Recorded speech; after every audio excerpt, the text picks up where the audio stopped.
I want to give you one more scene, subhanAllah. It's one of my favorite narrations of the day of Arafah.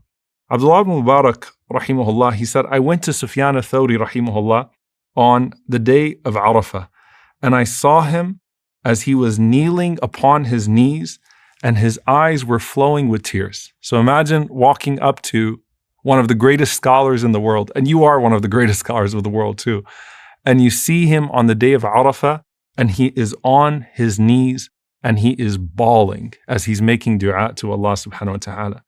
And I called out to him, and I said, Man aswa'u hadha al-jam'i hala?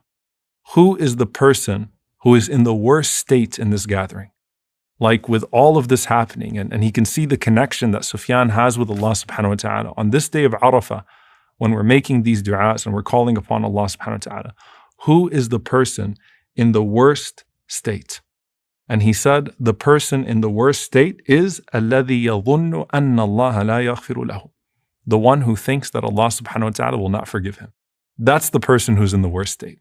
If with all of this, you don't have a good assumption of Allah subhanahu wa ta'ala, a good opinion of Allah subhanahu wa ta'ala, then that is misery.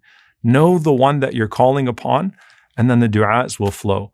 And know that no one will be guided to make dua on this day and fast this day and pray to Allah subhanahu wa ta'ala on this day, except that Allah subhanahu wa ta'ala surely will give them something greater than He gives them anyway, because your Lord is always available to you and your Lord is always willing to forgive you.